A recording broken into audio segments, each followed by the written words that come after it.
الحج، المومنون، یہ دونوں صورتیں اپنے مضمون کے لحاظ سے تو عام ہیں۔ دونوں کا موضوع انذار و بشارت ہے جو پچھلی صورتوں سے چلا آ رہا ہے۔ پہلی سورہ میں قریش مکہ کو بالخصوص حرم کی تولیت کے حوالے سے آخری انذار و تنبیہ، اور دوسری میں ان کے لیے اسی انذار و تنبیہ کے نتائج کی وضاحت ہے، جس میں ایمان والوں کی کامیابی کا مضمون بہت نمایاں ہو گیا ہے۔ دونوں صورتوں میں خطاب اصلاً قریش سے ہے، اور ان کے مضمون سے واضح ہے کہ ام القری مکہ میں یہ رسول اللہ صلی اللہ علیہ وسلم کی دعوت کے مرحلہ ہجرت و برات میں نازل ہوئی ہیں۔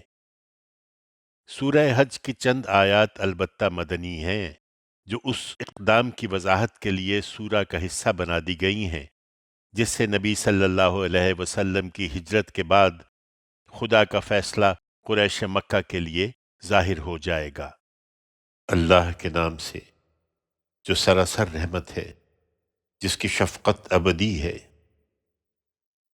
اپنی مراد کو پہنچ گئے ایمان والے، جو اپنی نماز میں عاجزی کرنے والے ہیں، جو لغویات سے دور رہنے والے ہیں، اور جو زکوٰۃ ادا کرنے والے اور اپنی شرمگاہوں کی حفاظت کرنے والے ہیں، اپنی بیویوں اور لونڈیوں کے سوا، کہ ان کے بارے میں ان پر کوئی ملامت نہیں ہے۔ ہاں، جو اس کے علاوہ چاہیں تو وہی ہیں جو حد سے بڑھنے والے ہیں، اور جو اپنی امانتوں اور اپنے عہد کا پاس رکھنے والے ہیں، اور جو اپنی نمازوں کی حفاظت کرتے ہیں، وہی مالک ہونے والے ہیں جو فردوس کے مالک ہوں گے، وہ اس میں ہمیشہ رہیں گے۔ تمہارے منکرین اس کو نہیں مانتے تو دیکھیں کہ ہم نے انسان کو مٹی کے جوہر سے پیدا کیا تھا، پھر اس کو آگے کے لیے ہم نے پانی کی ایک ٹپکی ہوئی بوند بنا کر ایک محفوظ ٹھکانے میں رکھ دیا۔ پھر پانی کی اس بوند کو ہم نے ایک لوتھڑے کی صورت دی، اور لوتھڑے کو گوشت کی ایک بندھی ہوئی بوٹی بنایا، اور اس بوٹی کی ہڈیاں پیدا کیں اور ہڈیوں پر گوشت چڑھا دیا۔ پھر ہم نے اس کو ایک دوسری ہی مخلوق بنا کھڑا کیا۔ سو بڑا ہی بابرکت ہے اللہ، بہترین پیدا کرنے والا۔ پھر یہ بھی حقیقت ہے کہ اس کے بعد تم کو لازماً مرنا ہے، پھر یہ کہ قیامت کے دن تم لازماً اٹھائے بھی جاؤ گے۔ اور یہی نہیں، ہم نے تمہارے اوپر تہ بتہ 7 آسمان بنائے ہیں، اور ہم اپنی مخلوقات سے غافل نہیں ہوئے۔ اور ہم نے آسمان سے ایک اندازے کے ساتھ پانی برسایا، پھر اس کو زمین میں ٹھہرا دیا، اور ہم اگر چاہتے تو اس کو واپس بھی لے جا سکتے تھے۔ پھر اسی سے ہم نے تمہارے لیے کھجوروں اور انگوروں کے باغ اگائے ہیں، ان میں تمہارے لیے بہت سے میوے ہیں جن سے تم لذت اندوز ہوتے ہو، اور انہی سے اپنی غذا کا سامان بھی کرتے ہو۔ اسی طرح وہ درخت بھی اگایا ہے جو طور سینا سے نکلتا ہے، وہ روغن لیے ہوئے اگتا ہے، اور روغن کی صورت میں کھانے والوں کے لیے ایک اچھا سالن بھی۔ اور تمہارے لیے چوپایوں میں بھی یقیناً بڑا سبق ہے۔ ہم ان چیزوں کے اندر سے جو ان کے پیٹ میں ہیں تمہیں خوش ذائقہ دودھ پلاتے ہیں، اور تمہارے لیے ان میں بہت سے دوسرے فائدے بھی ہیں، اور تم انہی سے اپنی غذا حاصل کرتے ہو، اور ان پر اور کشتیوں پر جو سمندر میں چلتی ہیں سوار بھی کیے جاتے ہو۔ اور وہ کشتی بھی یاد ہے جس میں طوفان سے نکلے تھے، ہم نے نوح کو اس کی قوم کی طرف رسول بنا کر بھیجا تھا، تو اس نے دعوت دی کہ میری قوم کے لوگوں، اللہ کی بندگی کرو، اس کے سوا تمہارا کوئی معبود نہیں ہے۔ پھر کیا اس کے شریک ٹھہرا کر تم اس کے غضب سے ڈرتے نہیں ہو؟ اس نے یہ دعوت دی تو اس کی قوم کے سرداروں نے جو منکر تھے کہا کہ یہ تو بس تمہارے جیسا ایک آدمی ہے کہ تم پر برتری حاصل کرنا چاہتا ہے۔ اللہ کو اگر بھیجنا ہوتا تو فرشتے اتارتا۔ ہم نے اس طرح کی بات اپنے اگلے بزرگوں میں تو کبھی سنی نہیں۔ کچھ نہیں، یہ ایک آدمی ہے کہ جس کو جنون لاحق ہو گیا ہے، سو کچھ دن اس کا انتظار کرو، اس کے یہ وساوس ختم ہو جائیں گے۔ نوح نے دعا کی کہ میرے پروردگار، اب تو اسی چیز سے میری مدد فرما جس میں انہوں نے مجھے جھٹلا دیا ہے۔ سو ہم نے اس کی طرف وحی کی کہ ہماری نگرانی میں اور ہماری ہدایت کے مطابق کشتی بناؤ، پھر جب ہمارا حکم آ جائے اور طوفان ابل پڑے تو اس میں ہر قسم کے جانوروں کے جوڑے رکھ لو، نر و مادہ، دو دو، اور ان کے ساتھ اپنے لوگوں کو بھی سوار کرا لو، ان میں سے سوائے ان کے جن کے بارے میں پہلے فیصلہ ہو چکا ہے، اور مجھ سے ان لوگوں کے بارے میں کچھ نہ کہنا جنہوں نے اپنی جانوں پر ظلم کیا ہے، وہ لازماً غرق ہو کے رہیں گے۔ پھر جب تم اور تمہارے ساتھی کشتی میں سوار ہو لیں تو کہو کہ شکر ہے اس خدا کا جس نے ان ظالم لوگوں سے ہمیں نجات عطا فرمائی ہے، اور دعا کرو کہ میرے پروردگار تو مجھے برکت کا اتارنا اتار، اور تو بہترین اتارنے والا ہے۔ حقیقت یہ ہے کہ اس سرگزشت میں بڑی نشانیاں ہیں، اور آزمائش تو ہم کرتے ہی ہیں۔ پھر ان کے بعد ہم نے ایک دوسری قوم اٹھائی، اور ان میں بھی ایک رسول انہی کے اندر سے اس دعوت کے ساتھ بھیجا کہ اللہ کی بندگی کرو، اس کے سوا تمہارا کوئی معبود نہیں ہے، پھر کیا اس کے شریک ٹھہرا کر تم اس کے غضب سے ڈرتے نہیں ہو؟ اس کی قوم کے سرداروں نے جو منکر تھے، جنہوں نے آخرت کی ملاقات کو جھٹلا دیا تھا اور دنیا کی زندگی میں جن کو ہم نے آسودہ کر رکھا تھا، کہا کہ یہ تو بس تمہارے جیسا ایک آدمی ہے، وہی کھاتا ہے جو تم کھاتے ہو اور وہی پیتا ہے جو تم پیتے ہو۔ اب اگر تم نے اپنے ہی جیسے ایک آدمی کی بات مان لی تو اس وقت ضرور گھاٹے میں رہو گے۔ کیا یہ تمہیں ڈراتا ہے کہ جب تم مر جاؤ گے اور مٹی اور ہڈیاں ہو جاؤ گے تو اپنی قبروں سے لازماً نکالے جاؤ گے؟ بعید، بالکل بعید ہے یہ ڈراوا جو تمہیں سنایا جا رہا ہے۔ زندگی تو یہی ہماری دنیا کی زندگی ہے، ہم یہی مرتے اور جیتے ہیں، اور ہم کو ہرگز اٹھنا نہیں ہے۔ کچھ نہیں، یہ ایک آدمی ہے جس نے خدا پر ایک جھوٹ گھڑا ہے، اور ہم اس کو ہرگز ماننے والے نہیں ہیں۔ اس پر رسول نے دعا کی کہ میرے پروردگار، اب تو اسی چیز سے میری مدد فرما جس میں انہوں نے مجھے جھٹلا دیا ہے۔ ارشاد ہوا، اب زیادہ دیر نہیں ہوگی کہ یہ پچھتاتے رہ جائیں گے۔ پھر ان کو ہمارے وعدہ حق کے مطابق ایک سخت ڈانٹ نے آ لیا، اور ہم نے ان کو خس و خاشاک کر دیا۔ سو ایسے ظالم لوگوں پر خدا کی لعنت۔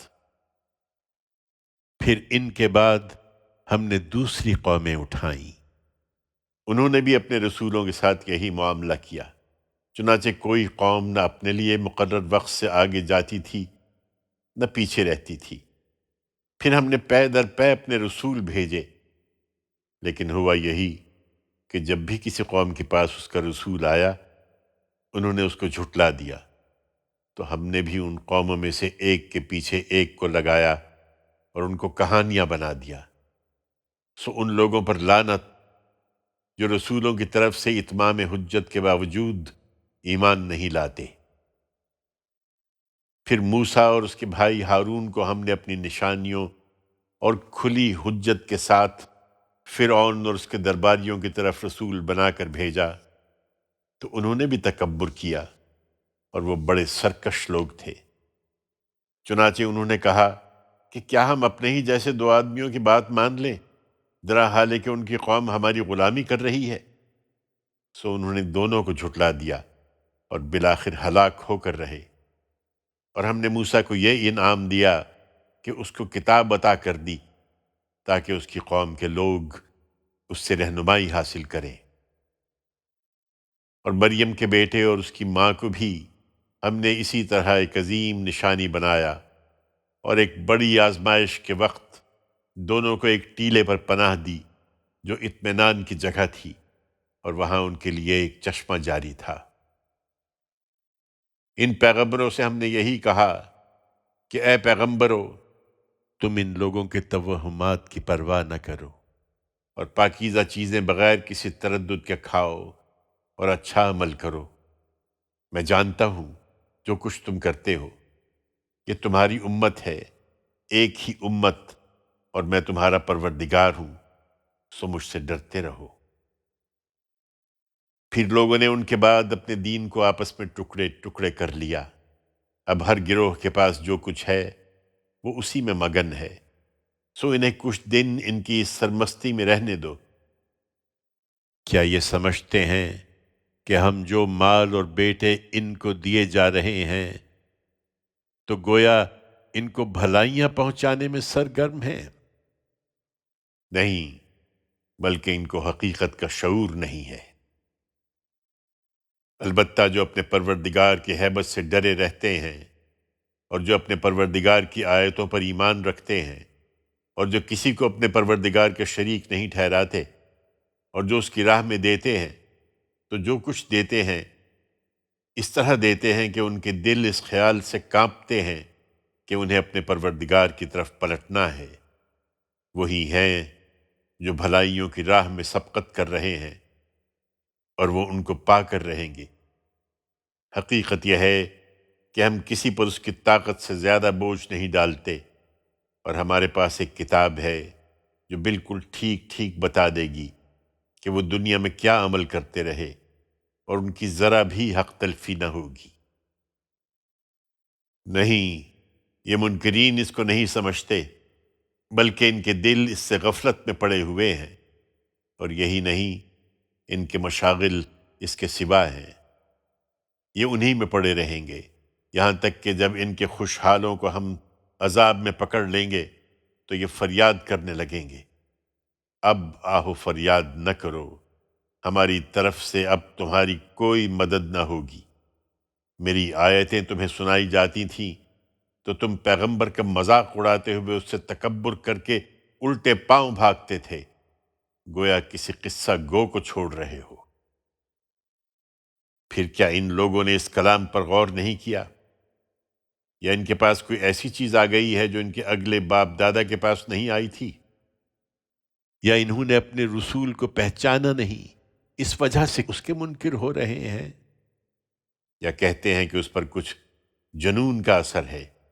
ہرگز نہیں، بلکہ وہ ان کے پاس حق لے کر آیا ہے، لیکن ان میں سے اکثر حق سے بیزار ہیں، اس لیے کہ وہ ان کی خواہشوں کے خلاف ہے۔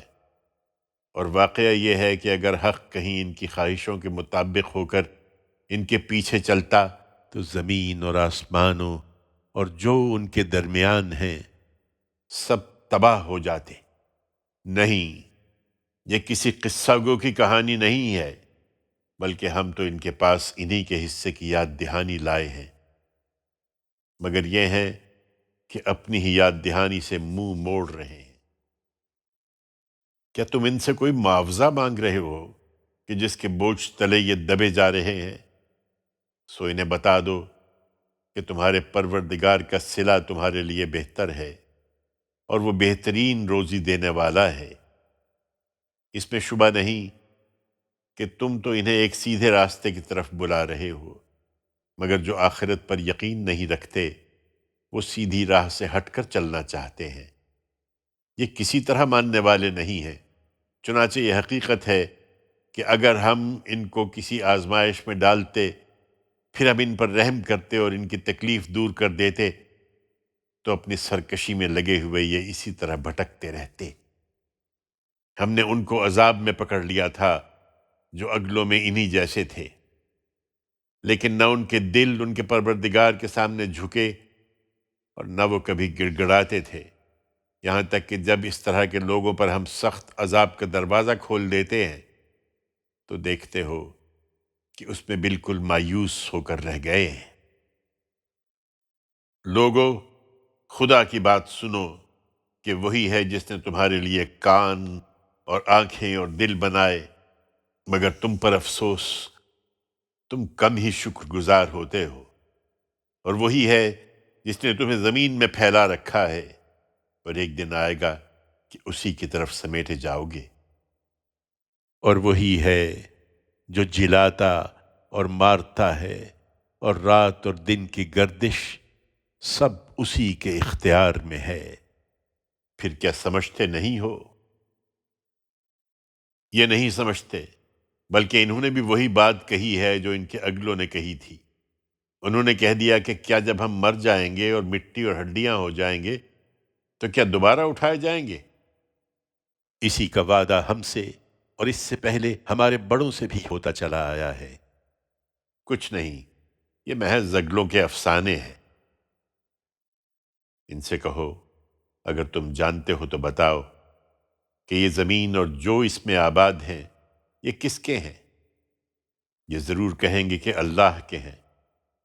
کہو تو کیا تم اس سے یاد دہانی حاصل نہیں کرتے؟ ان سے پوچھو 7 آسمانوں اور عرش عظیم کا مالک کون ہے؟ یہ ضرور کہیں گے کہ یہ بھی اللہ کے ہیں۔ کہو تو اللہ کے شریک ٹھہرا کر تم اس سے ڈرتے نہیں ہو؟ ان سے پوچھو اگر تم جانتے ہو تو بتاؤ کہ کون ہے جس کے ہاتھ میں ہر چیز کا اختیار ہے اور وہ پناہ دیتا ہے مگر اس کے مقابل میں کوئی پناہ نہیں دے سکتا؟ یہ ضرور کہیں گے کہ یہ سب اللہ ہی کا اختیار ہے۔ کہو کہ پھر تمہاری مت کہاں ماری جاتی ہے؟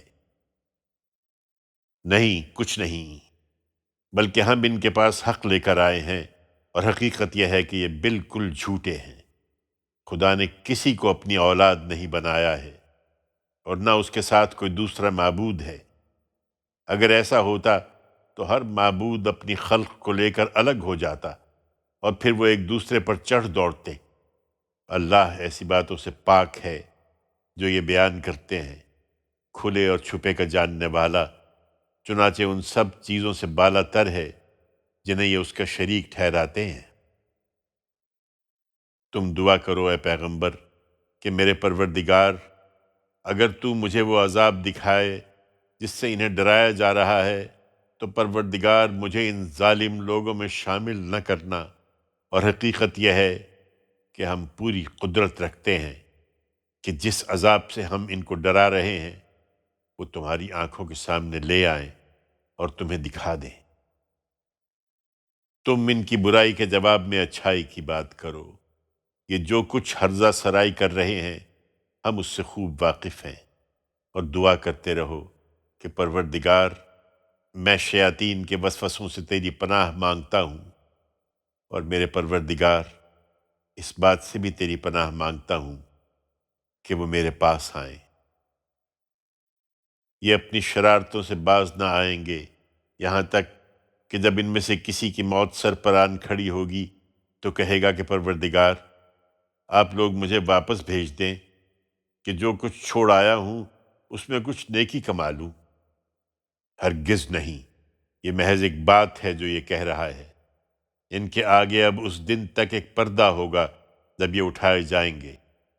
پھر جب سور پھونکا جائے گا تو اس دن ان کے درمیان نہ کوئی رشتہ رہے گا اور نہ یہ ایک دوسرے سے مدد مانگ سکیں گے۔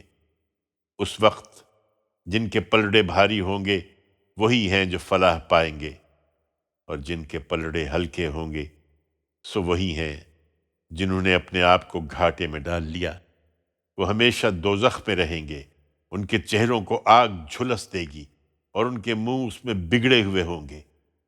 کیا میری آیتیں تم کو پڑھ کر نہیں سنائی جاتی تھیں؟ پھر تم انہیں جھٹلا دیتے تھے۔ کہیں گے کہ اے ہمارے رب، ہماری بدبختی ہم پر چھا گئی تھی اور ہم واقعی گمراہ لوگ تھے۔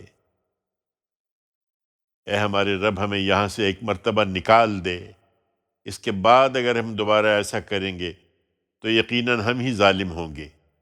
حکم ہوگا دور ہو، اسی میں پڑے رہو اور مجھ سے بات نہ کرو۔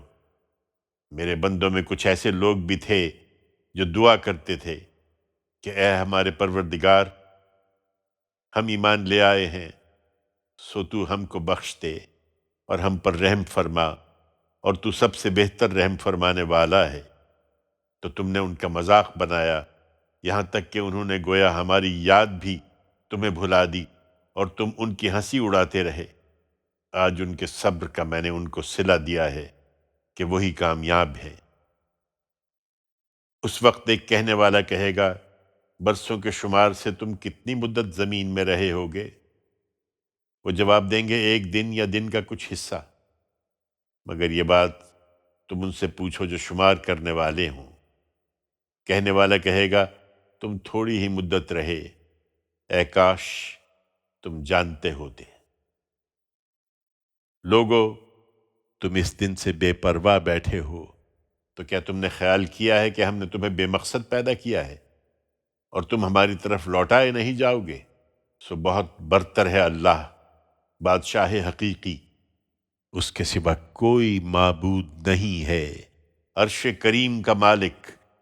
اور جو اللہ کے ساتھ کسی اور معبود کو پکاریں جس کے لیے ان کے پاس کوئی دلیل نہیں ہے، تو ان کا حساب ان کے پروردگار کے ہاں ہوگا۔ وہ منکرین ہیں، اور اس میں شبہ نہیں کہ منکرین ہرگز فلاح نہ پائیں گے۔ تم ان کو اب ان کے حال پر چھوڑو اے پیغمبر، اور دعا کرو کہ میرے پروردگار مجھے بخش دے اور مجھ پر رحم فرما، تو سب سے بہتر رحم فرمانے والا ہے۔